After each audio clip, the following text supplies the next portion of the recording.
Give me the bread.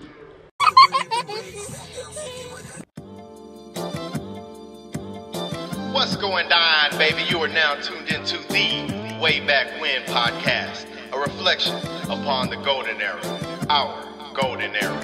Back in the days, back in the day, back in the day, back in the day, back in the days, back in the day, back in the day, that's when I was young, back in the days, back in the day, back in the day, back in the day, back in the days, back in the day, back in the day, that's when I was young.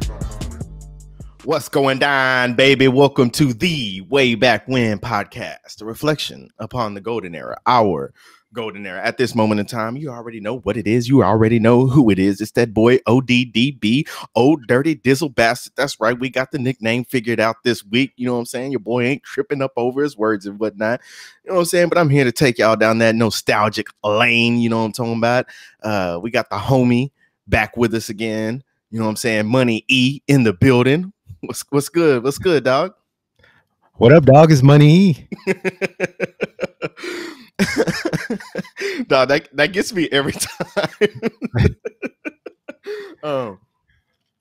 Man, the homie Money B, you know what I'm saying? He couldn't bless our presence again. I guess he's still in recovery mode, man. So you know what I'm saying? Pray for that, man. Prayers up for that boy. Prayers up for that boy. You know what I'm saying?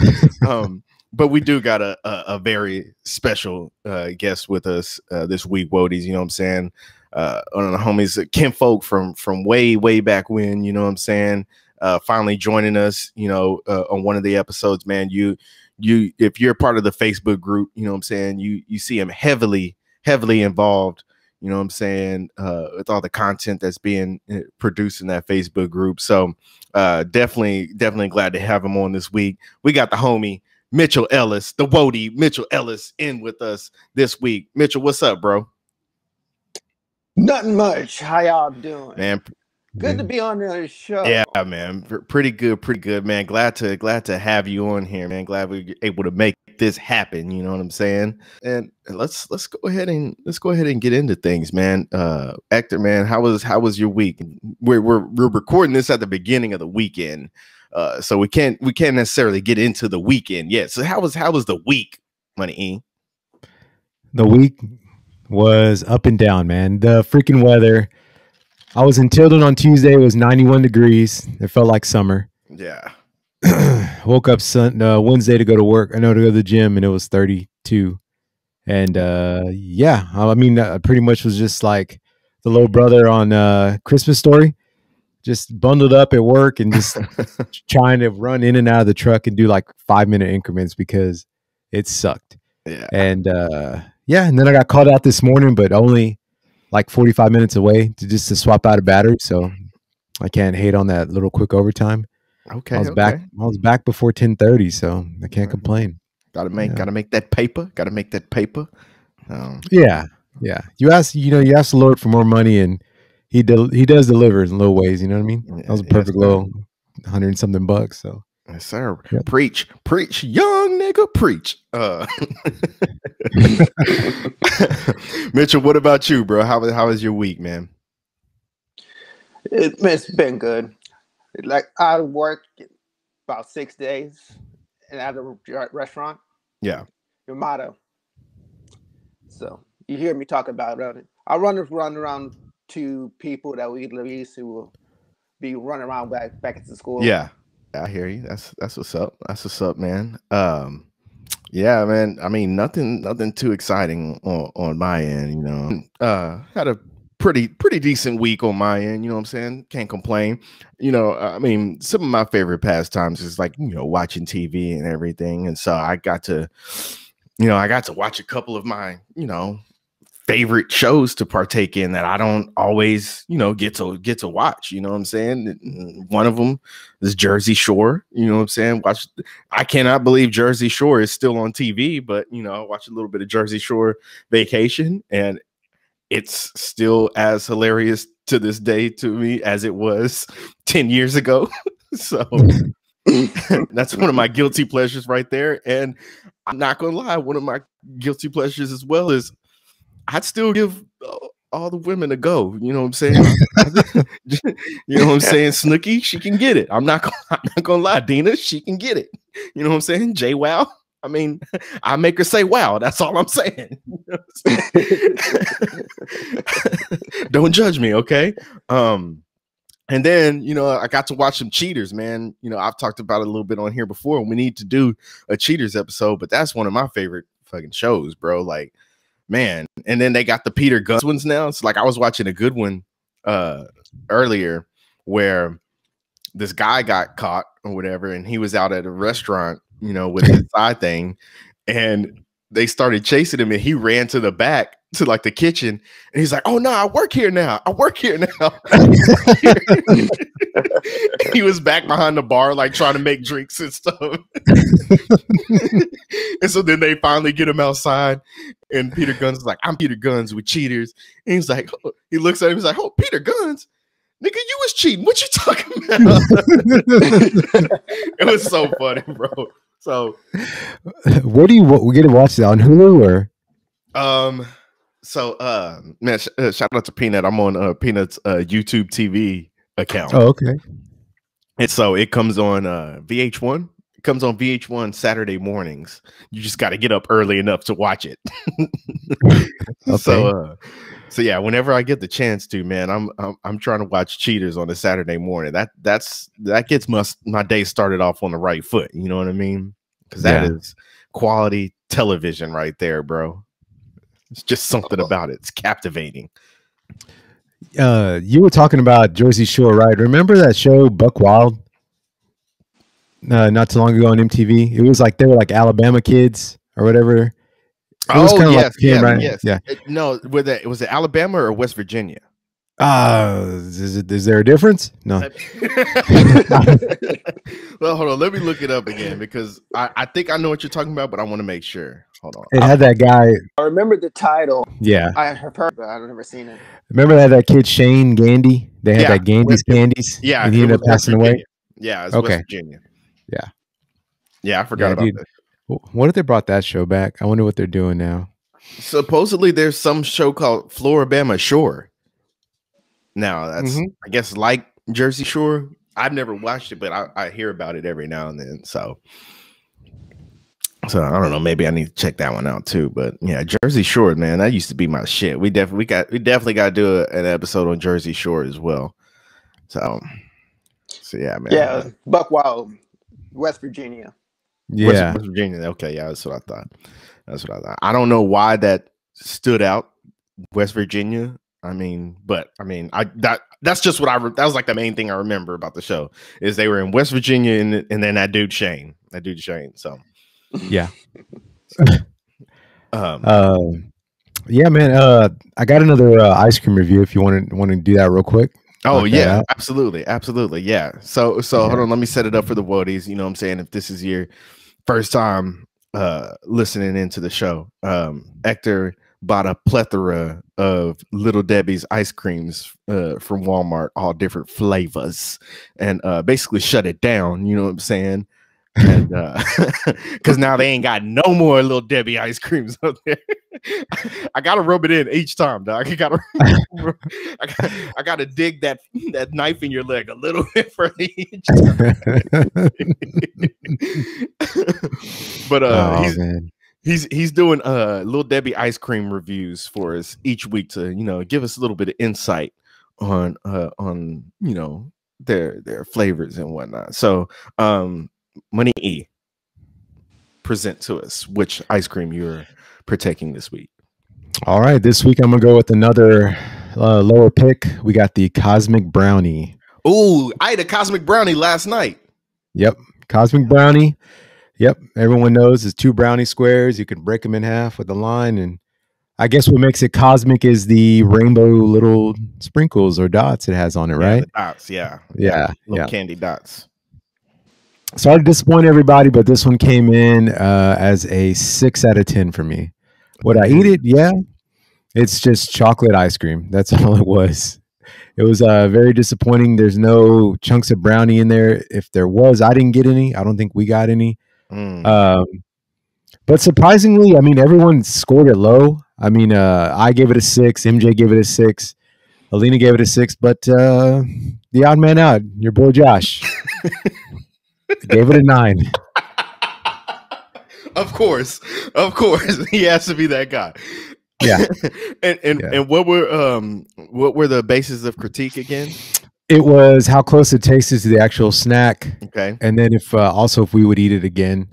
Okay. You know, if we had our choice out of them, would we, pick it again to eat it? But, I mean, it really didn't. It just tastes like chocolate ice cream. It didn't taste like a cosmic brownie at all. I guess maybe if you added some of the little sprinkles in the ice cream, it would, get that little crunch. But so it didn't even have the sprinkles in it. The one we got didn't. Yeah, that's why we're kind of disappointed in it.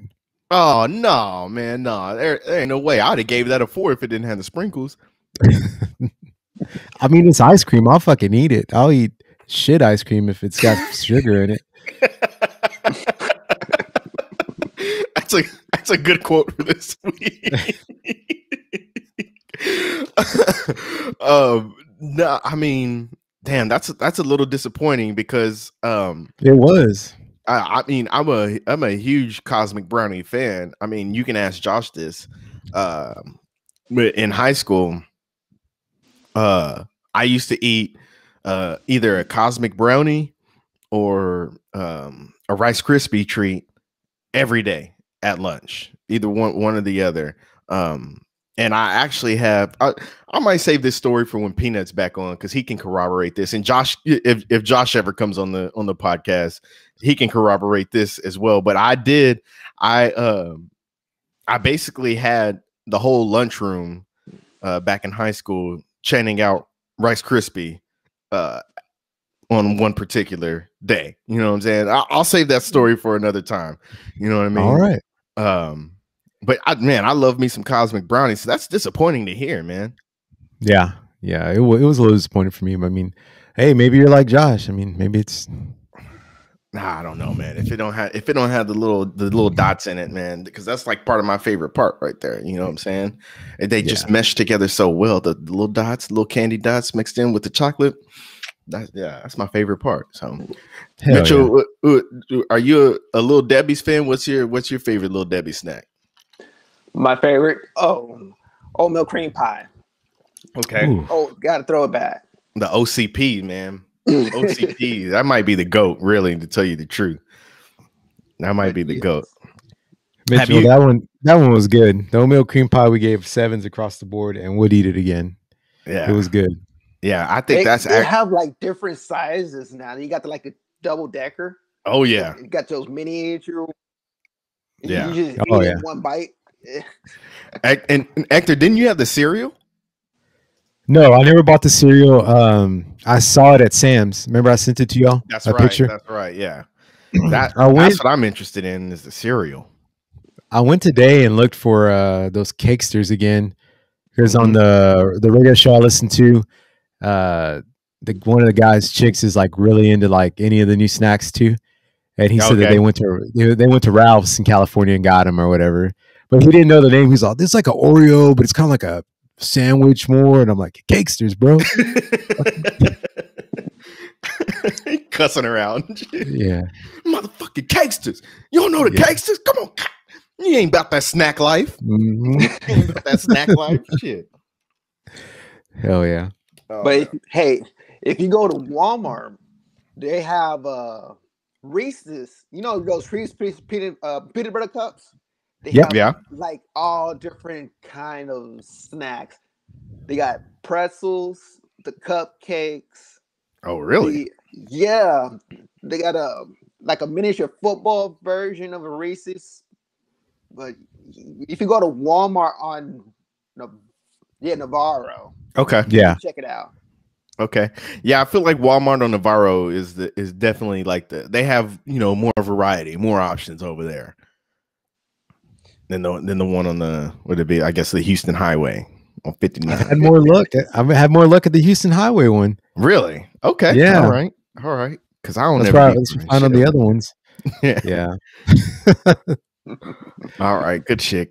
Thank you for that review, my friend. Thank you. Wodies. It's been It's been a long journey of Dimedom, but we're finally here. The final matchup, the championship, to see who will win the Music Male Heartthrobs Dimes to Dimes tournament.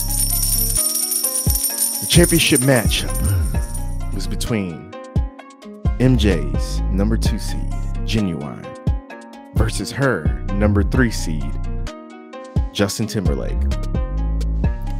An unfathomable matchup. The first ever Dimes to Dimes tournament where a number 1 seed did not make it into the final round. And we're here to give you the results of who is the male music heartthrob Dimes to Dimes. Surprisingly enough, this was not even close. It was a bloodbath. It was a washout. It was, I mean, it wasn't even close. It wasn't even close.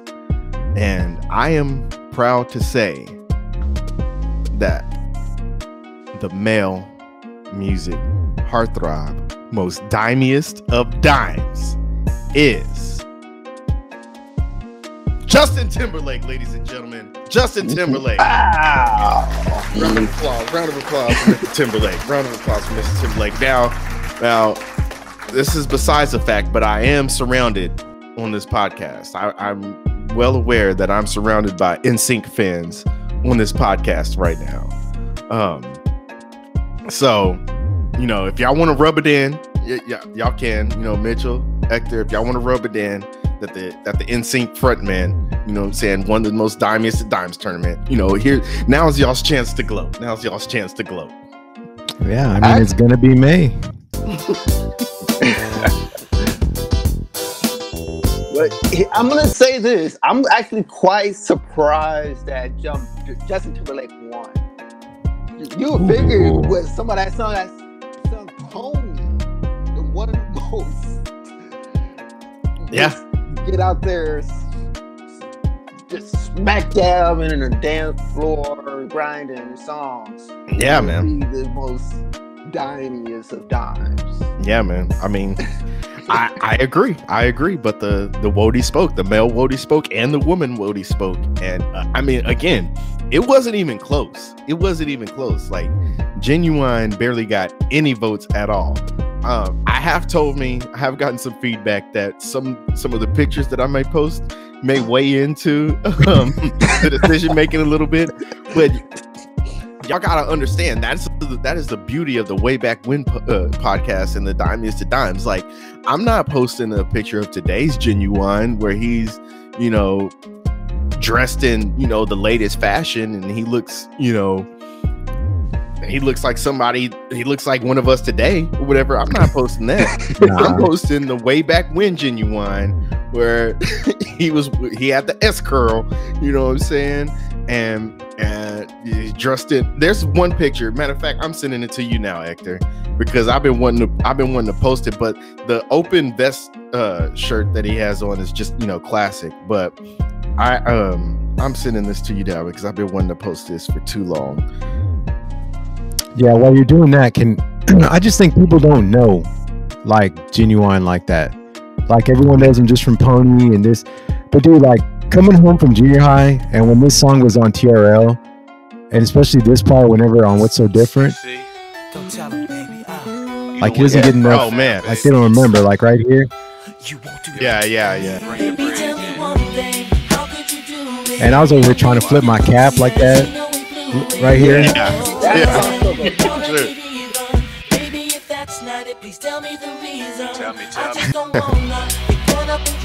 So this good. was Neo before Neo. Yeah. There you go. That's spot there. That's spot on right there. But yeah, Genuine over Timberlake with the bleached blonde. The ramen noodle. I mean, at least the blowout part was a surprise, man.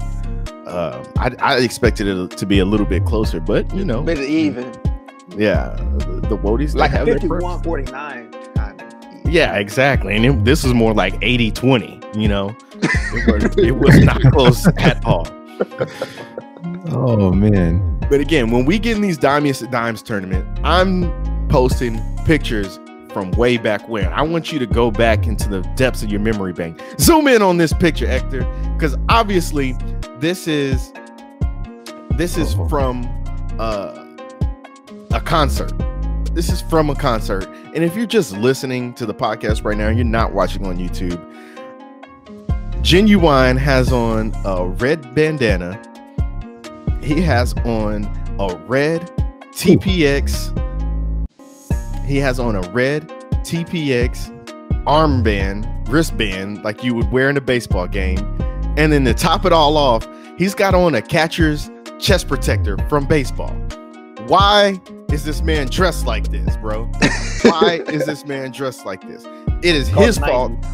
It is his fault that he was dressed like that and potentially lost the Dimes of Dimes tournament because he had an open vest in his original picture. It wasn't even an open vest. It was like an open suit jacket that was cut open. I don't even know how to explain it. But this is the other picture that I wanted to post of him because this is just absurd right here. Why do you have on a catcher's chest protector at your concert? Like, maybe if he was on the Hardball soundtrack, was he on the Hardball soundtrack? I don't know. That's the only. That's the only excuse I could give him right there. That's the only excuse for wearing that right there. But I don't know, man. I don't know, man. But congratulations to Justin Timberlake on his well-deserved victory. I'm sure Money B will be excited to hear that this is finally the end of the Male Music Heartthrobs Dimes tournament. And then we can get back to some, our regularly scheduled programming with that.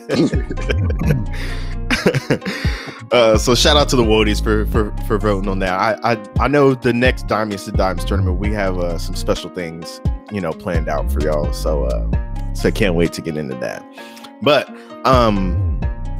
we got one more thing to talk about before we get into the fix, man. You know how we do now. It's the socialists. It's time for the socialists. You know what I'm saying? Way back when edition. So we got a few social posts over the past week that we wanted to talk about. You know what I'm saying? Gave us a couple of chuckles, and we had to share it with y'all. You know what I'm saying? We don't want y'all missing out on this thing that we call the internet and social media, because we all know the internet ain't shit. So Hector, go ahead and bring up the first one, man.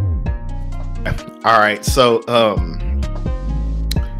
mean, we all know what's going on overseas right now, in Ukraine and Russia.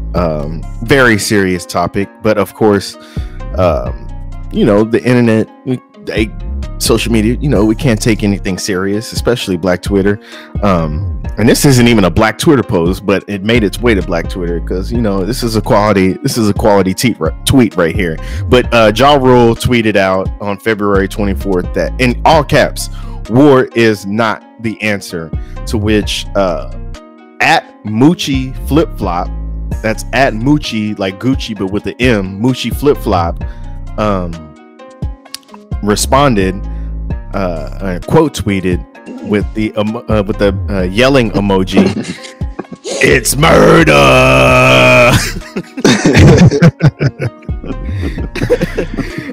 I mean, come on. That is a quality tweet right there. That's a quality quote tweet right there, man. And all the time anything serious happens, it just and Ja Rule has anything to say about it, it just takes me back to Chappelle's show. I mean, not Chappelle's show, but Chappelle's stand-up, where he's like, who the fuck cares what Ja Rule thinks at a time like this? So, every time. And on a more serious note, I guess, I mean, and we can, Mitchell, you can comment on it if you want. I guess I just want to give you the chance to comment on it if you want. Mitchell, for those of you who don't know, Mitchell used to be in the service and everything. Are you still actively? No, I have been removed from active duty since 2015. Okay. Then I was a reservist in 2018. Then I got out in 2020. Okay. All right. So I mean, if you wanna comment on the situation overseas in Ukraine, you can. You don't necessarily. You don't have to. You know what I'm saying? I do want to give you that space to comment on it if you'd like to. You know. No problem.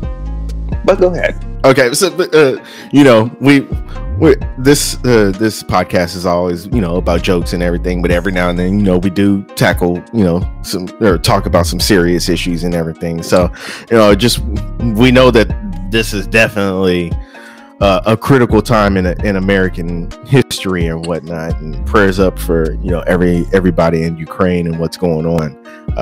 But, you know, yeah, it's sometimes you know, make light of situations and whatnot, you know, to take some of the edge off, you know. And so that was just a good funny quality tweet, you know, to throw in there. So what we got next, Hector? Oh, speaking of Ja Rule, going to his arch nemesis, one of the don't play the video yet, Hector. Don't play the video yet. 50 Cent, Ja Rule's arch nemesis, man. One of the 5 rules in life. One of the 5 rules in life has to be don't beef with 50 Cent, because he is not afraid to go there. He's not afraid to pull low blows. So, you know, it's Black History Month, and at that boy Jozu on Twitter, that's at that boy JOZU, tweeted out 50 Cent was the first person to use nigga as a comma in a sentence. Go ahead and play the video, Hector. This is a special ASLELS challenge for you, Floyd. If you can read one full page of a Harry Potter book, nigga, I'll give $750,000 to whatever charitable organization you want to. Fuck the bucket of ice, man. One more time, please. Play it one more time. Play it one more time, please. I gotta hear it again. All right, yeah. Give me 1 second. You never think about it as being a comma, but it fits perfect in there. The way he used it. Yeah. This is a special ASLELS challenge for you, Floyd. If you can read one full page of a Harry Potter book, nigga, I'll give $750,000 to whatever charitable organization you want to. Fuck the bucket of ice, man. It's a special AS. It's so funny. So, all right. So everybody remembers the ASL challenge that people were doing some years ago. Was it for Alzheimer's? I forgot what it was for. No. ALS. It was for muscular. ALS was the disease. Anyways, so people were pouring buckets of ice water on themselves, and then you would nominate somebody else to go ahead and do the ALS challenge as well. And that was like the whole, you know, social media craze going on at the time. This is for the young woadies, you know what I'm saying? The young woadies that come to listen to the show for their history lesson or whatever. So the ALS challenge, you know, was a thing back then. And so I guess somebody had nominated 50, and he decided to nominate Floyd. But instead of doing the bucket of ice water, he nominated him to read a book, nigga. He's like, fuck the bucket of ice. Oh, so funny. 50 is a menace, bro. He is an absolute menace. Yeah, I used to watch those ice bucket challenges a lot. Yeah. Did y'all ever do it? No, I donated. I got tagged, and I just donated. See, and so that's the thing when it comes to like these challenges, because I did it, but I didn't donate. So what did I really do? What did I really do for the cause? Oh, I mean, you got the word out. I mean, more people brought awareness to it, but I mean, I guess, you know, maybe you tag somebody or challenge somebody who challenged me, and then I donated. So okay, you know? All right, there you go. That's how it went down. Then that's how it went down. So, all right, well, what do we got next? What we got Your next? boy Howie Mandel. He's wilding on TikTok. All right, so yeah, this is what caught our attention. Was the video was wild, right? but that it was the official Howie Mandel TikTok. Verified and everything. Yes. Yeah. You want to read the caption for everybody? The caption says 6-pound Yorktown hung like a 600-pound horse. So go ahead and play the video, Anthony. People say that too much of anything is not good. I've heard people say that. I mean, for people that are listening, you want to give context to the video? So it's basically a little bitty. I've heard people say Yorkie. Too much of anything is not good. A small pup. With at least 6 inches. At least, yeah. At least hanging that. I feel kind of naughty. We're showing animal porn on the Way Back When podcast right now. We'll blur it, but it was just wild. Like, for someone that's so famous, from Howie Mandel's page. That is the big question. Why is Howie Mandel posting this? I mean, how many celebrities of his stature? You know what I mean? I would say he's pretty high stature, because when you get on like those, what is he on, AGT or whatever? Yeah, like you got people running your social media for you. So did he forget to pay somebody, or his software was running his social media? Like if Steve-O posted this, I would totally understand it. It would make sense. Yeah. It would be on brand. Why is Howie Mandel posting this dog with a huge dong on his Twitter? I mean, on his TikTok. Like, okay, so I sent y'all that video, right, or whatever. Yeah. And you and Brian, and y'all responded, you know, to it just like, LOL, what the F, you know what I mean? Yeah. I sent it to my buddies who, like, we've been friends forever, right? You know, you send effed up stuff or this and that. This is how I know my buddies are getting old, because they put gross. Why would you send that? You know, like, just making me feel like a piece of shit. Just for, you know, like if this was 5 years ago, they would laugh. But yeah, I guess they're officially adults now. Yeah. So I mean, I guess shout out to Howie Mandel's, you know, social media team for just not giving a fuck, because that was wild. That was wild. Yep. Hold on, let me set up this other one real quick. Okay. This one is the 22s one. So okay. This past Tuesday, it's a historic day in just, I guess, world history. It was February 22nd, 2022. So, you know, everybody is on Facebook and Twitter and everything, making these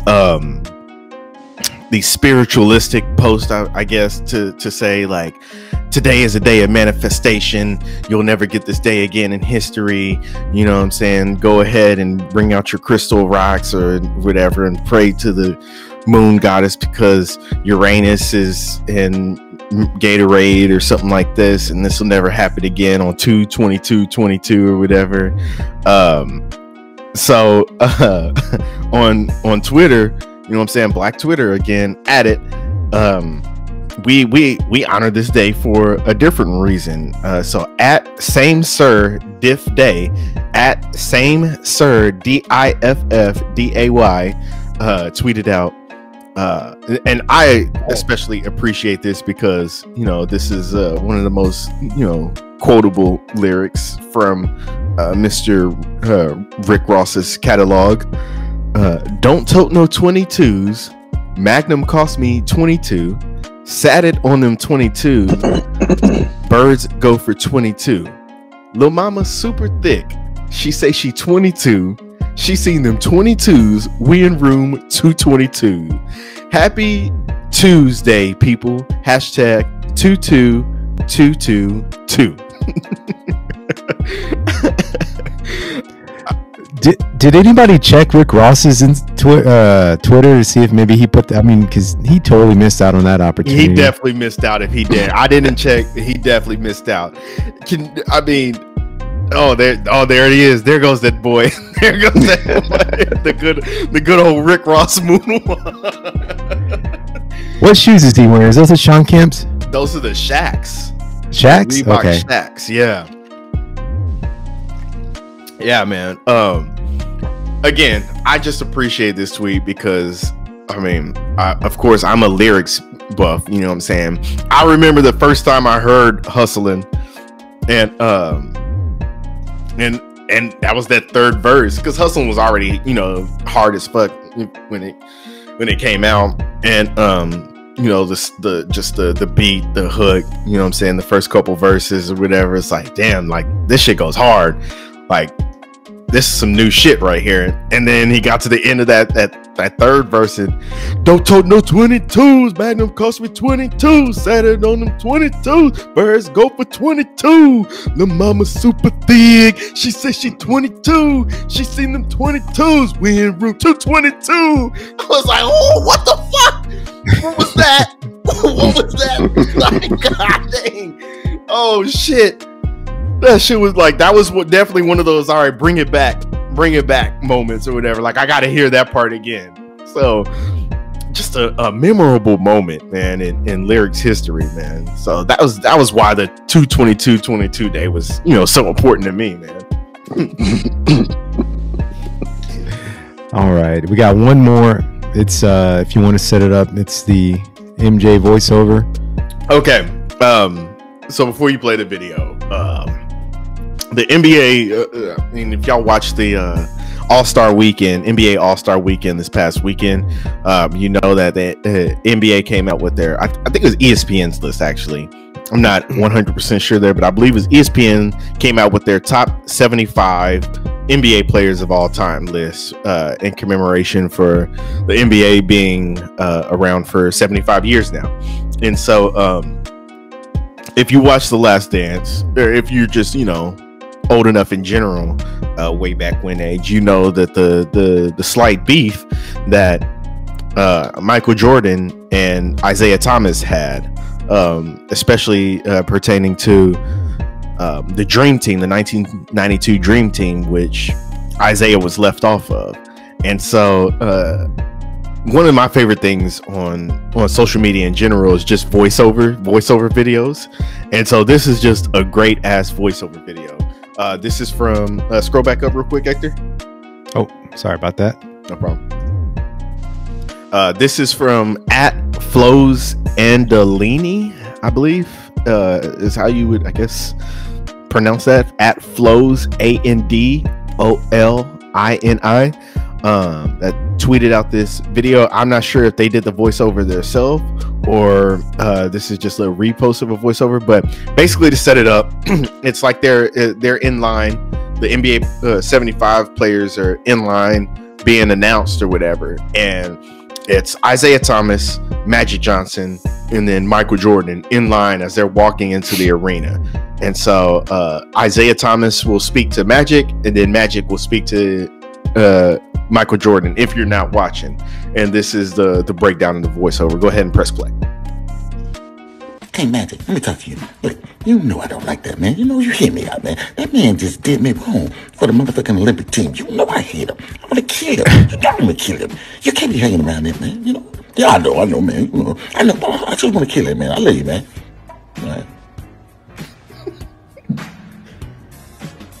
Magic, what do you say?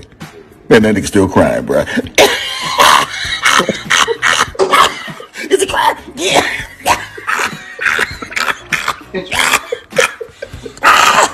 Oh, that nigga in his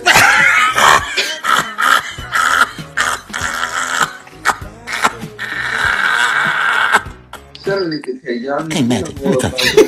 You know I don't like that, man. You know, you hear me out, man. That man just did me wrong for the motherfucking Olympic team. You know I hate him. I'm gonna kill him. You know I'm gonna kill him. You can't be hanging around him, man. You know? Yeah, I know, man. You know, I know. I just want to kill him, man. I love you, man. Right. Oh man, this is so funny in like multiple ways.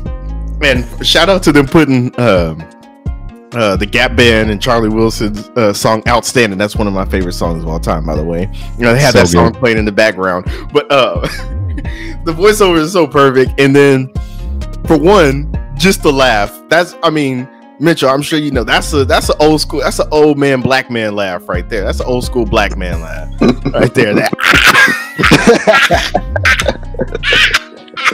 like, bro, if you black, everybody's got a black uncle, you know what I'm saying, or grandpa or somebody that laugh exactly like that. So it just like fit perfectly well. Like that nigga's still in his feelings. Like, actually, that laugh look kind of reminds me. Yeah, a little barbershop scene and Coming to America. There. Yeah, absolutely. With because it's Arsenio Hall's character that's laughing like that. Yeah, that's hilarious. But I mean, come on, man. That's a great ass voiceover. You know what I'm saying? And honestly, that's probably how that conversation just went. Like they probably hit that spot on. Don't you think? It was something along those lines. Yeah. When you sent it, I was like, wait, that who? Like at first I had to rewatch. I was like, that's Isaiah. I was like, oh shit. Then it just made sense. It was so hilarious. Yeah, dude. Yeah, because if you're watching the video, I mean, y'all just watched it. Like the way Michael like taps on him, like, and then because it was like, man, what was that nigga talking about, bro? What's that nigga talking about?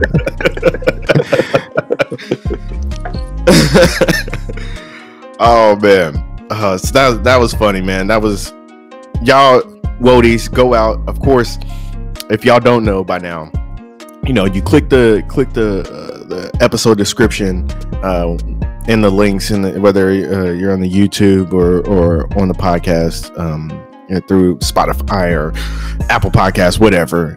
We have the links to all these social posts in there, so you can go in there, click those links, go check them out for yourself, and follow those people, you know, as well, because obviously they're, you know, posting some good shit, you know what I'm saying, on Twitter or TikTok, wherever it may be. So y'all go ahead and do that, man. But at this time, you know what I'm saying, it got y'all good and warmed up, you know what I'm saying, got a nice little buzz going, but it's time to go ahead and get into that fix right now. You feel me?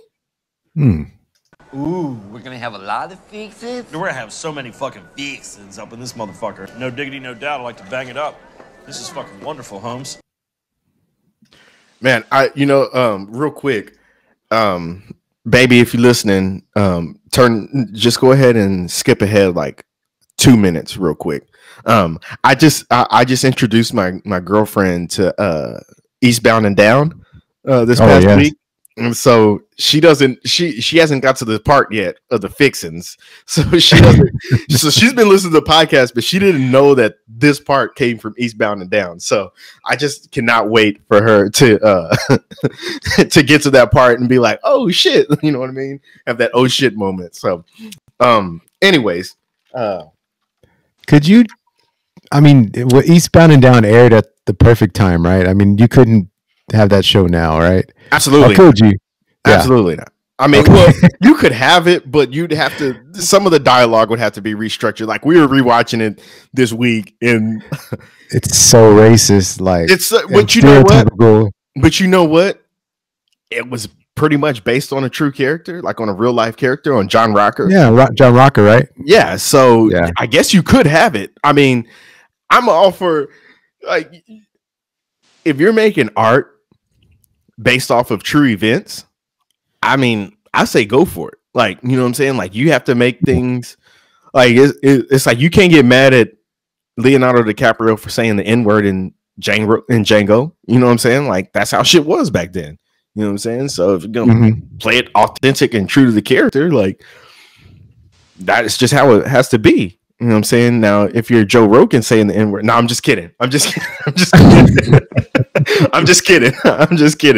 The funny thing about the Joe Rogan shit is I'm not even well versed on everything that happened, because when all that shit was going on, I was in New Orleans at the time. So yeah. I wasn't on like Facebook or, you know, Twitter or anything that much. I just came back and I got back into Texas and like finally started going through my social media again, and everybody's talking about canceling Joe Rogan. I'm like, what the fuck did Joe Rogan do?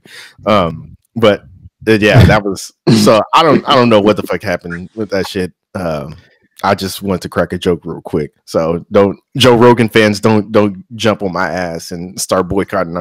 Don't cancel the Way Back When podcast because Dizzle made a joke at Joe Rogan's expense. There is a chance of Spotify picking us up. Right. Oh man. Okay, so Wodies, for the fix this week, if you're in the Facebook group, you would notice that Mitchell's been doing some heavy work, some heavy lifting in the Facebook group this month for Black History Month, and highlighting some talented Black voiceover actors in like the cartoon and anime space.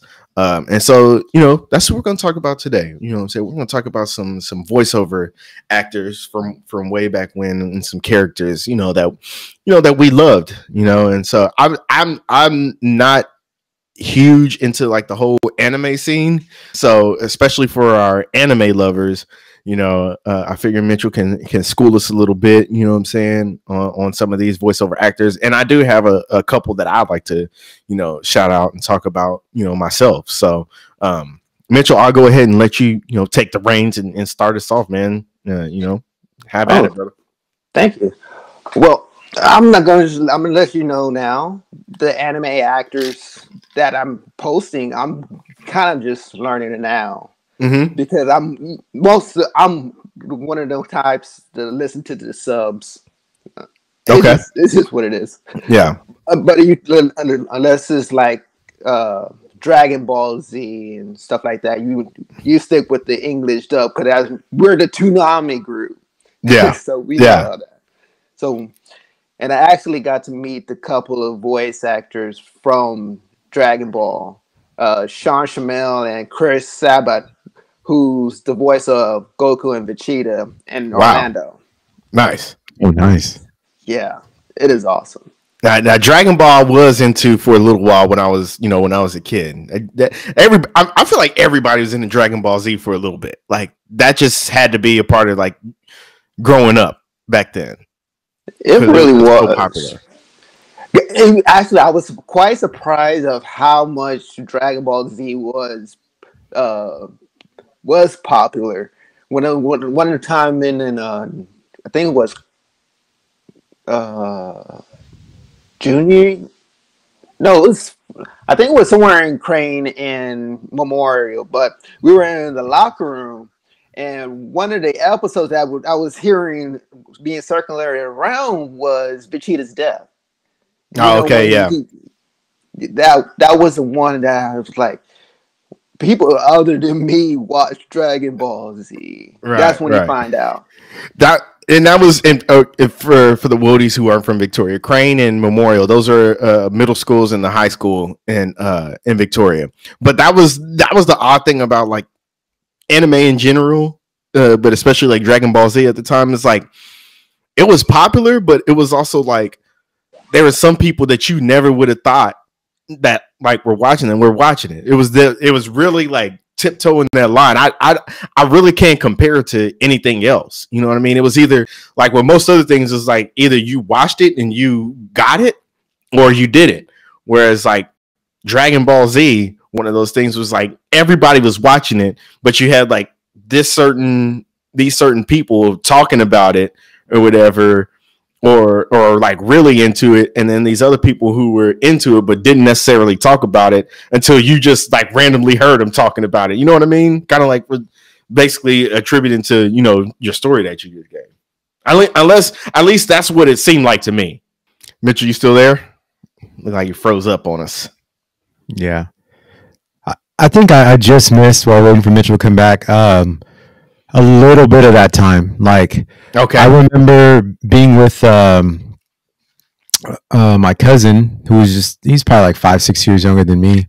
And they were just, like I'd go and stay with them and he'd be all about, Pokemon and all that stuff. And I just couldn't, I was already at that mind frame where I was moving into other stuff and I couldn't really get into any of that stuff. Even like, I mean, even when they started doing like Digimon on Fox, like the kids cartoons and stuff, it just couldn't click with me. I don't know what it was, but I feel like if I was, you know, I guess a few years younger, it would have definitely been my shit, you know? I think so, because I mean, you were probably, when all that stuff started popping off, you're probably what, like 7th grade? 6th, 7th grade, maybe? Probably, yeah. Yeah. 6th grade for sure. Yeah. And so it was definitely like a elementary thing. Like it was definitely like a kid's thing still. And at that time in your age, it's like that's when you're moving out of like the cartoons frame, and it's like I want to start, especially like when you're, I'm not saying everybody's like this, especially when you're trying to be like hang out with the cool crowd or whatever, or people that you find are cool or whatever. It's like, oh yeah, I'm gonna start watching R-rated movies now and shit like this. You know, like I'm not watching cartoons anymore. You know what I'm saying? I can tell you exactly what it was while I wasn't watching that. Because fucking Monday Night Raw was the shit at that time. The Attitude Era was at its prime. So yeah, I watched that, and then I think they started Jackass right after that. Like, remember it would air afterwards? Yeah. So yeah, I was already trying to get into that other stuff. So all right, cool. We got Mitchell back. Mitchell, continue on everything you're talking about. We just, you know, chopping it up a little bit more about Dragon Ball Z, but let's get back to the voiceover actors. But yeah, it's really cool. And when I first went to MegaCon Orlando, and little backstory, I was stationed in Jacksonville, Florida, and one weekend I went to MegaCon Orlando in 2013. No, 14.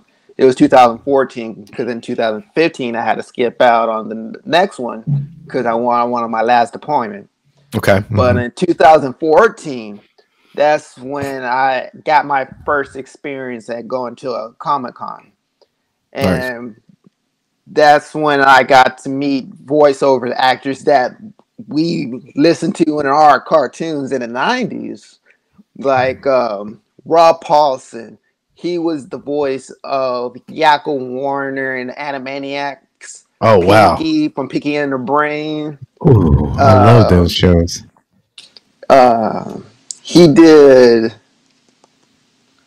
PJ from Goof Troop and the Goofy Movie. Nice. Ooh.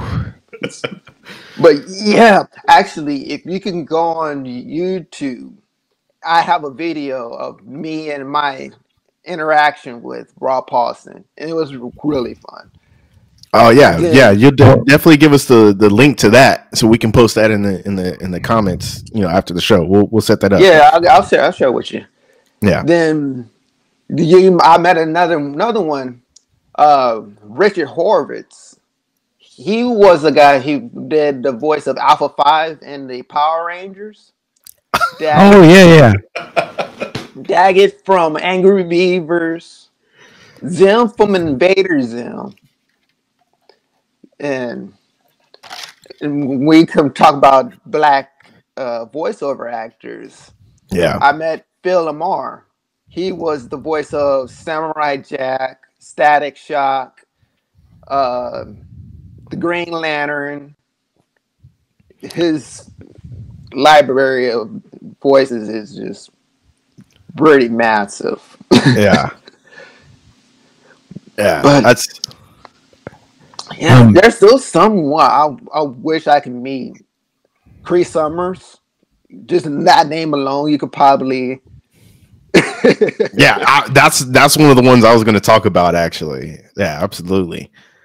I guess since we're on the topic of Cree Summers, if you don't know Cree Summers, you know her. I guess most notable character is Susie Carmichael from the Rugrats. Yeah, we've talked about Rugrats on here before. That was the biggest cartoon. When I was a kid. Probably my favorite cartoon, maybe outside of Doug.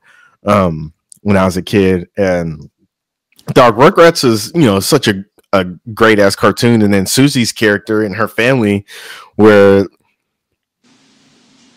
so dope. Because they were just this intelligent family. Like the dad was like a TV animation director or something like that, like created the TV show, and the mom was like did like a plethora of things, but she was like I don't want to say like a genius, but like the way they made her out to be is she just always was always doing like impressive things, you know what I'm saying, like teaching lectures at, you know, esteemed colleges or whatever, you know, universities and stuff. And then Susie's character in itself was like almost like the perfect little kid.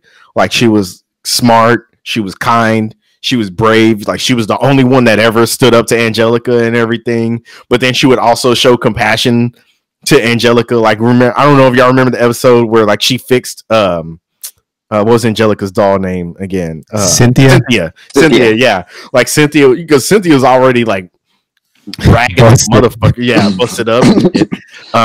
But she had like her arm had broke off or something like that because Angelica did, and you know Susie fixed her for her and everything. So like Susie was like the perfect cartoon character, and it's like to find out, you know, Cree Summers, the voice behind that, you know, just I mean, amazing. Yes. I'm trying to go back to MegaCon this year for 2022 since they had been, because of the whole pandemic happened. Yeah. And so I had to miss out for 2020. Yeah. But so right now I'm trying to go back. Is it always in Florida? MegaCon Orlando, this one, and yes. Okay. That certain one is already okay. All right. Yeah, that one's established. There's another one, Florida SuperCon, that's further south. Okay. But, and I think you remember a recent post that I did in December about we need to bring back Victoria Comic Con, and absolutely. So I wanted to get into that. Yeah, for sure. I guess before we get into the politics of things, so Victoria used to have, you know, Comic-Con events a few years back, and Mitchell, you said you actually went to one of them, right? Yes. Yeah. So who'd you meet at this Comic-Con? That one I met the Black Power Ranger, Walter Jones. Go. It was like Walter Jones. Yeah. And David Yost. Then I met the Red Time Force Ranger. Those are the three I remember. Nice. Then I think Jim Cumming was there. He was the voice of Winnie the Pooh and Tigger. Wow. Lita was there. And I think Lita? Yeah. Lita from wrestling? Yep. Lita, the one Ray took a picture with. And I've shared that post before. Okay.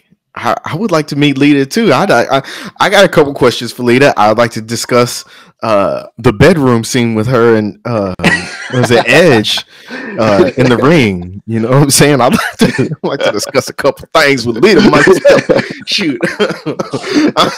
I'm sorry, you got me all riled up right there. Please continue. Please continue. So what I'm looking at, it was a fun little something that could have been kept going around Victoria, but I don't know the politics of what happened and why it got just stopped. Yeah. So first off, before we get into the politics things, I remember, you know, the Comic-Con. I think they had like they did it for like 2 or 3 years here. But the year you're talking about, I remember going to 205. And for the listeners who remember going to 205 as a nightclub and not the restaurant that it is now, and for the worldies who aren't from Victoria, 205 was a popular nightclub down here way back when, a few years ago. And I remember going to 205 that night, and the Blue Power Ranger, is his name David Yost? You said? Yes. Yeah, the Blue Power Ranger was there, and I just so happened to get there earlier than normal that night. And I saw him, and it was immediate like starstruck reaction.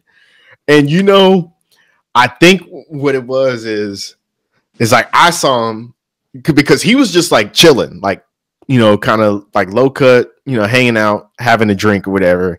And excuse me. And I saw him, was kind of like oh shit moment, and then other people kind of saw me how like I reacted to him, and then they looked at him, and it was like a like a oh shit moment for them too, you know. And sooner, you know, a little bit later on, it was like more people started gathering around him and everything. And so, you know, about 10 minutes after that, he was out. Like he was gone. He was like, no, all right, that's your fault. Yeah, no, I felt kind of bad. I should have just kind of been like, you know what I'm saying, gave him the black people head nod or whatever, and you know what I'm saying, went and, you know, bought him a drink real quick, and then, you know, went over there and then started bugging him about, you know, all things Power Rangers or whatever. You know what I'm saying? I should have played that a little bit more low key. You know what I'm saying? What if he had PTSD of Angel Grove being surrounded by putties, you know, with all the people around, and started whipping everyone's ass? Oh my god, I would pay for that. I would pay for that to happen. Oh my gosh, that's fucking hilarious. But oh man, they actually did have back in Orlando. They have like a ranger stop. I met the black yellow ranger. She is short. Oh really? Yes. What was she? She was the one in the movie, right? She was in the movie. She took over Trini. Trini, yeah. But wow. Yeah, she's short. Wow. That's yeah. Pink, but short. You got to meet a lot of, you know, heavy hitters from our childhood, man. Back to you know, Victoria Comic Con. I'm gonna talk a little shit for a little bit because I know a little bit around the politics around it here. Basically, it's for those people from Victoria, you know, and especially if you've tried to do business here in Victoria, you know how hard it is to do business down here in Victoria. I can't speak about other towns, but it seems like here in Victoria, things are it's a lot harder to get shit done than it should be. So basically what happened with Comic-Con is they weren't allocated any hotel funds, basically. Hector's got to leave us for a second, so if you see this white background, don't get confused. Anyways, and I may be getting part of this wrong, but basically, when you try to set up business here in Victoria, especially as out of town business, you have to register for like your hotel rooms or whatever. And so it's basically like a conglomerate where you can only use these certain hotels to get discounts for your people coming in. You can't just set it up, you know, the way you want. Like I could go to a hotel and say, hey, I have this event I'm throwing. If you give me a discount, I'll get you at least, let's say, 90 people this weekend. You can't just do that with any hotel in Victoria. You have to do it with a certain particular hotel because of city laws and regulations and whatnot. And so they lost that status. The city didn't want to allocate some of those funds to them, which made it harder for them to put on the event. That's one of the things I should say. And again, I don't know all the particulars, but I believe that's one of them. Because the city has a budget for these types of things as well, and so they lost some of their budget to Bootfest. So I'm gonna be very opinionated on this subject. Bootfest fucking sucks. So no, I don't get me wrong. I know that there are people who do enjoy Bootfest, do enjoy, you know, going downtown and, you know, seeing these live music performances and everything. But I believe they even had like a newspaper article about it when they compared Bootfest to the Comic-Cons they're putting on down here. The Comic-Cons were, you know, hand over fist making, you know, a lot more money than Bootfest was because of its popularity. Thing you got to understand about Victoria is we are literally in the middle of a majority of the major cities in Texas. We're 2 hours away from Houston, 2 hours away from Austin, 2 hours away from San Antonio, hour and a half away from Corpus Christi. You know, the only other major cities in Texas really are like Dallas and like El Paso. You know what I'm saying? So we're right in the middle of everything. They don't just do Comic-Cons anywhere. You know what I'm saying? So and I believe it was a couple of our classmates were the ones who were set up Comic-Con down here who were able to make this happen. Mitchell, if I'm not mistaken, I'm not sure if you know. I don't know. I believe it is. I have to go back and look in the archives and look them up. If I'm not mistaken, but you know, so it was a big thing. It was a big deal. So you know, you had people from all of the major cities in major cities in Texas, not only coming down, but you also had people from Louisiana, people from Mississippi, people from Oklahoma, coming down to little bitty old Victoria, Texas to meet their favorite characters at Comic-Con, because the only other way they'd be able to go see them is to go to like Florida or to go to California. You know what I mean? Yep. And it's just a shame that because they took away funds from these people to be able to run this business. Matter of fact, I know it's they are from our like graduating class, because now the guy's his face is popping up in my head. Hans, his last name was Hans. I don't know if you can help me out here, Mitchell. The only Hans I remember is Brian. Brian, I believe that was him. Short kid, blonde hair. I believe so. I believe that was him. But that's neither here nor there. But it's like, I mean, it's just a testament to how Victoria does business, and how it's such a shame that something that was so popular and that they were making money on couldn't happen because of technicalities between the city, and it's bullshit. It's bullshit. That's That's I'm gonna share a story, because I used to do volunteer work at MegaCon Orlando when I first started too. Okay. It was my second volunteer job over at MegaCon, and this is how far people would come just to see their favorite celebrities. There was this couple, and they had the Dukes of Hazzard's original 3 over there. So you had the General Lee vehicle over there, and so you could take pictures, and the guy ended up getting inside, having his picture taken with the General Lee while he was waiting to take his group pictures with the cast members. Then I was talking to his wife, and she tells me that she purchased the tickets for him to meet the cast of Dukes of Hazzards, and they came from all the way from the West Coast. I don't remember what state, but they were all the way from the West, and she saved up money just for them to go to Florida just to meet the cast of Dukes of Hazzard, for him to meet the Dukes of Hazzard. But that's a testament of what kind of people you can bring in Victoria. Yeah. And and the commitment of people that would come to see their favorite celebrities, or to relive their childhood and meet their heroes and stuff like creators. Absolutely, man. I mean, think about how big The Office is now.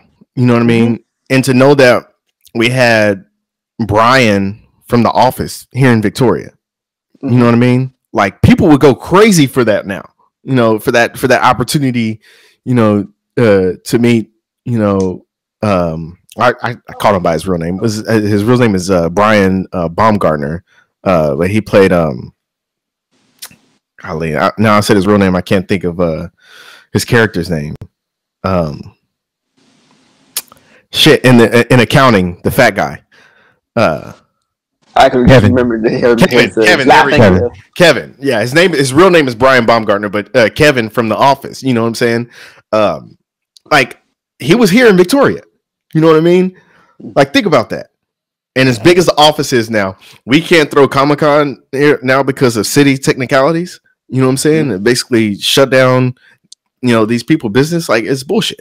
It's bullshit. You know what I'm saying? But enough of ragging on Victoria. Didn't Stanley come down with them too? I think so. I think so. Leslie Baker, whatever. Yeah, I think it was them two and Angela. I think so. Angela. So, I mean, yeah, man, sad situation. I mean, hopefully they can, figure out a way to make that happen again, because it was very, very popular when it was here in town. So, yes, it was. And it probably would have been the biggest attraction of Victoria could have. Absolutely. And that was the point about it. It's like you had one of the most popular, attractions to Victoria here, and you're getting rid of it to allocate more of your budget towards Bootfest. Like, of all things, Bootfest. Like, you don't even have no like major hit. Like, Garth Brooks ain't at Bootfest. You know what I'm saying? I can understand if you had the King here at Bootfest. What's the biggest attraction they've had at Bootfest? Like, biggest name? A few. Man, I remember back like in 2012, they brought Easton Corbin. That was the only one I was ever excited about when he was first coming up. But I thought they were going to have someone good this time, but it got canceled. I forgot who. But how many have we canceled? 3 so far? 3 Bootfest? I'm not sure. We should have enough to have like Cash Money, like the old school Cash Money you perform down here, right?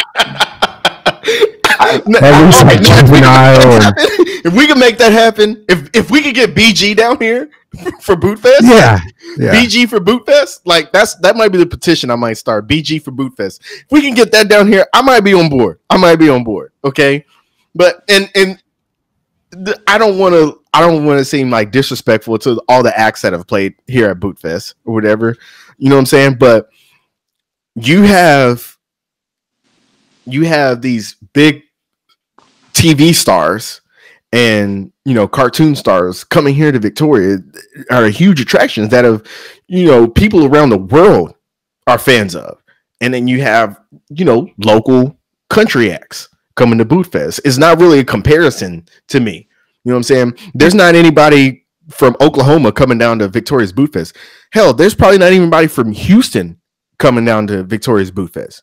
You know what I mean? Mm-hmm. That's the comparison. Think of this.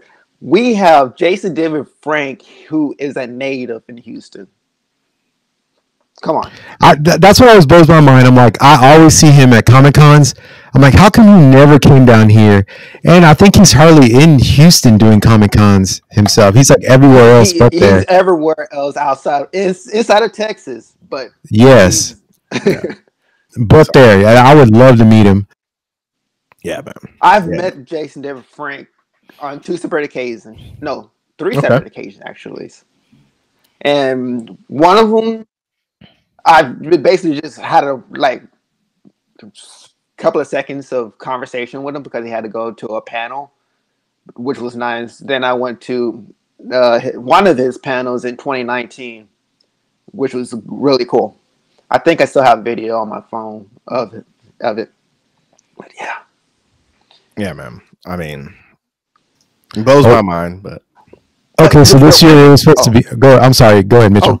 I was gonna say the crazy thing is that Jason David Frank really doesn't do a lot of group Power Rangers meetups.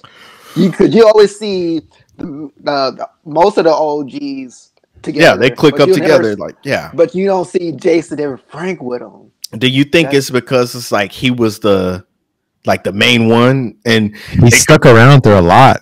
A lot of the generation. It could be for a couple of reasons. It could be maybe he's got the big head and he's like, I'm better than the motherfucker. I don't need to meet up with them motherfuckers. Or it could just be like he wants to shy away from the spotlight. You know what I'm saying? I don't want to put the big head on him. You know what I'm saying? Maybe he just doesn't. Yeah, he's very generous. So yeah, maybe I don't think he's just trying. It's not his ego. He just might not like. He might just be like a shy guy. You know what I'm saying? Yeah. So well, he's not shy. I'll give it that because he will talk. Okay. Yeah, Jason David Frank is a talker.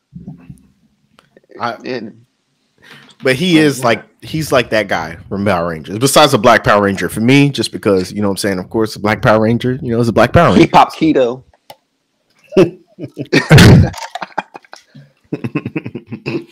What were you gonna say, Hector? No, so the big act that we were supposed to have this year was Joe Nichols was actually supposed to come down here. A pretty big country star back in the early 2000s. He did Tequila Makes Your Clothes Fall Off. Okay. And then he did Broken Heartsville. You know, I think the devil drives a Coupe de Ville. I don't know that one, but I do know Tequila. Cause tequila makes her clothes fall off. That one right there. Yeah, I remember that one. You know, that's I mean, come on. I mean, that's good. That's a good act. That's a good act. I mean, everybody would want to hear that. You know what I'm saying? Even I can get down with that.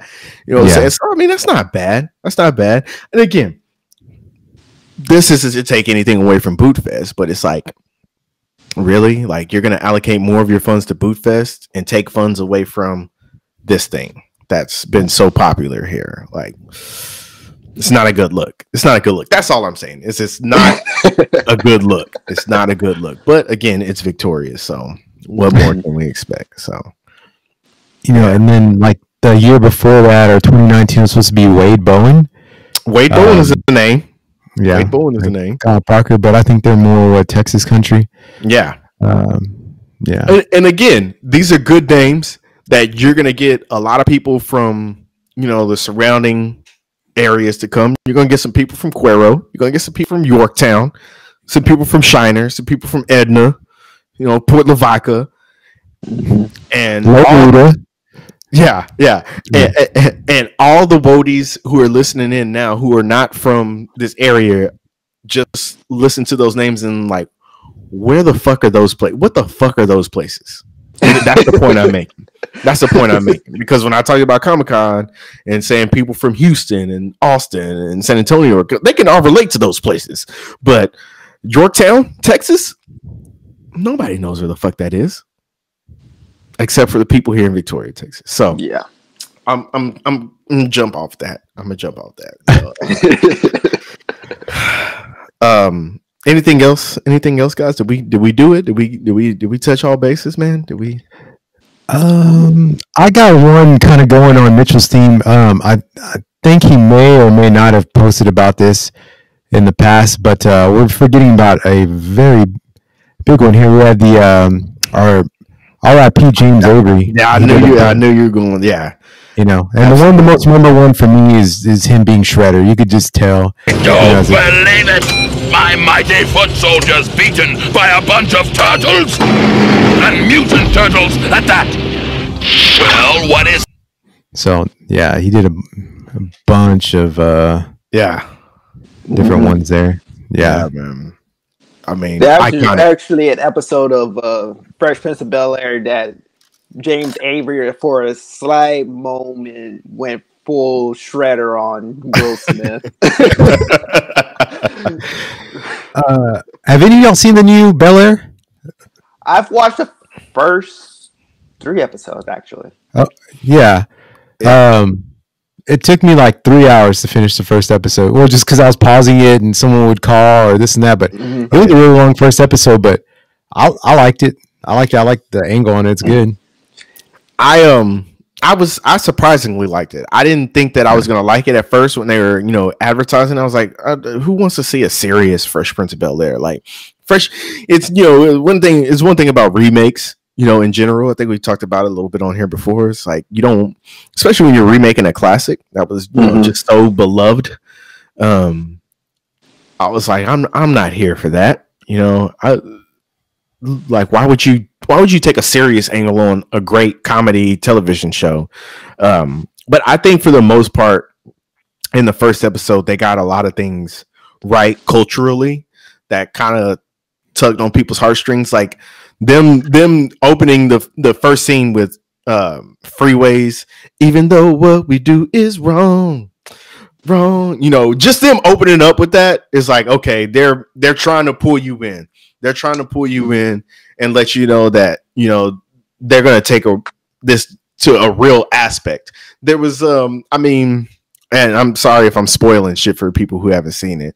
The locker room scene with Carlton, and the white boys, that was a little corny to me. But you know, other than that, for the most part, well, there's just a lot of, because Carlton is one of the one I kind of closely resonate to, and the Fresh Prince of Bel-Air. So seeing that kind of version of Carlton and Bel-Air is kind of a little offsetting.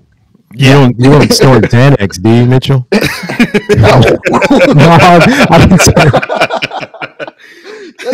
I'm sorry. Why would you do this to Carlton? Yeah, exactly. And that was kind of what I was worried about at first. It's like, what are you going to do to these characters? You know what I'm saying? That are so well beloved. Like, I mean, I've only watched the first episode, and from what I've seen on like social media, like people are like hating on Carlton, like he's a hated character, and I get it.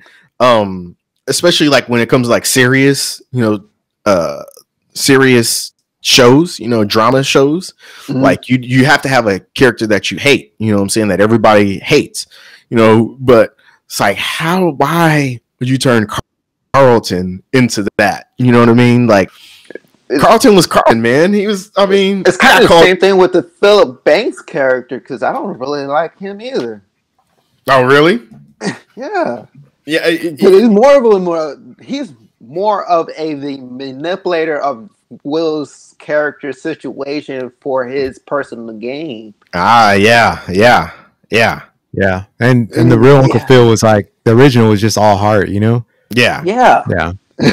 Even though he was stern and he would get mad, it was out of love, right? Exactly, because we loved him. Yeah, exactly. Yeah, exactly. So I mean, we'll see. We'll see how the show continues to play out. But I wasn't mad at the first episode that I saw. I think you got to have premium to watch all the episodes and everything. In which I don't know if the show was worth it to get. Yeah. I watch wrestling, so I gotta have. Okay. Yeah. So. Yeah. I feel like they portrayed Philly pretty well too. I was just waiting to see Meek Mill, drive down on a dirt bike or something. Yeah. In there. Yeah, for real. Oh, did you catch the new Power Family yet? Oh, I haven't. It came out. Yes, already. I watched the first 2 episodes yesterday. It's on Disney Plus. Yes, it is. Okay, yeah. So I'll definitely be checking that out with my daughter. Cool. Because Proud Family is definitely a staple. You know what I'm saying? Growing up, black kid. I mean, come on, baby, Kyla Pratt, man. That's my boo thing. That's my first, celebrity crush. The way the show is, it sounds like none of them miss a skip the beat. So okay, yeah. I'll definitely have to check that out. Unfortunately, Wodies, I think it's that time. It's closing time. Closing time. One last call for alcohol. There you go. Finish your whiskey or beer. That's right. Yeah. Close off with a sing along. There you go. Mitchell, do you have anything for the people before you get out of here, man? First off, thank you for joining us, man. Thank you I gotta personally thank you for just your input in the Wodies group. You know what I'm saying? Because that's what we're looking for, especially to grow our group and our fan bases. You know what I'm saying? We're looking for that interaction between everybody. I've seen you interacting with people that I went to college with. You know what I mean? That nice. Y'all wouldn't know each other besides mutual friend, which is me, and that's the beauty of this thing. Being able to come together over these things that we bonded in over as kids and children and whatnot. So, man, thank you for that, especially. So, anything you got for the Wodies before we get out of here? Oh no, but I will catch all of y'all down the road on the Way Back When Facebook page. So, absolutely, I'll keep sharing those contents, and hopefully we'll meet in person eventually. Yeah, for sure. We'll have to do it. Go grab a drink or something, man. I don't be doing much down here anyways now because there's not much to do, but yeah, we'll figure something out. We'll get together. Yeah, man. Hector, you got anything? Yeah, just want to read a little quote here. You know, I've been doing a little reading here lately. Okay. For the roadies, just spitting, dropping some knowledge, kind of sunk in for me. Yeah. Opportunity waits for no man. Today it is here, soon it's gone. Therefore delay not. Meaning, when someone comes to you with that special deal or that special, and you stop and say, well, I don't know, and then before you know it's gone, that's the universe's way of trying to bless you. So act a little quicker on those situations. So yeah, don't delay on opportunity. Bless up, kings and queens. Bless up. Yeah. You know what I'm saying? You know what? I think I do. We should end in a sing along. How about something Comic-Con related? Okay. That our 90s kids could relate to. Okay. Really? Follow me along if you know this song. Okay. I wanna be the very best that no one ever was. Pokemon. To catch them is my real test. To train them is my cause. I will travel across the land. Searching far and wide. Each Pokemon to understand the powers that's inside. Pokemon, gotta catch them all. You and me. I know it's my destiny. Pokemon. Oh, you're my best friend. In a world we must defend. Pokemon, gotta catch them all. Our courage will pull us through. You teach me and I'll teach you. Pokemon, gotta catch them all. Gotta catch them all. Pokemon. Bro, let me get my guitar out for the solo. Bro, I have, you know how long it's been since I heard that? Like, golly, that's funny as hell. That was great. That was great. That was great. Yeah. I'm glad we did that. I'm glad we did that right there. I mean, golly. Oh yeah, make it fun. Very nice. Very nice. Hell yeah. Woodies, I don't have much on my end. You know what I'm saying? We got, like I said, we got some things coming up for y'all. You know what I'm saying? More, more projects and stuff like that. We got some more stuff coming up on the Patreon for y'all as well. So yeah, that's about it. Let's cheers. You know what I'm saying? Let's take this last, closing time shot. You know what I'm saying? Mitchell, we always take one last shot before the show is over. You know what I'm saying? You can salute if you want. That'll work. You know what I'm saying? But I'd like to cheers to the Wodies and to the people that we discussed. So cheers to you, Mitchell, first of all. Cheers to Cree Summer for sure. Got to cheers to her. Cheers to Comic-Con in Victoria. Hopefully it'll be back soon. Who else should we cheers to, Money E? James Avery. Cheers to James Avery. Yes, most definitely. James Avery. Money B's foot that it heals. Yeah. Money B's foot. Cheers to all the great voiceover actors out there. Cheers to the Wodies. Cheers to the Way Back When podcast. Cheers to you all. Cheers to you, Money E and Mitchell. Here we go. Salute. Wodies, thank y'all for joining us for another episode of the Way Back When podcast, a reflection upon the golden era, our golden era. We'll holler at y'all next week. Deuces. Who wants to walk with the lion?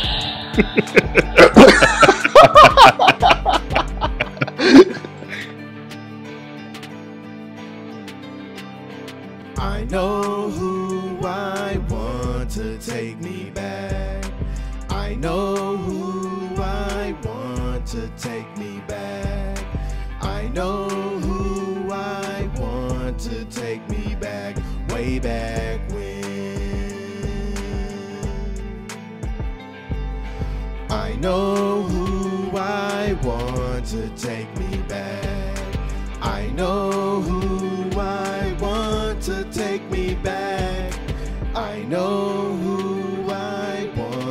take me back, way back when.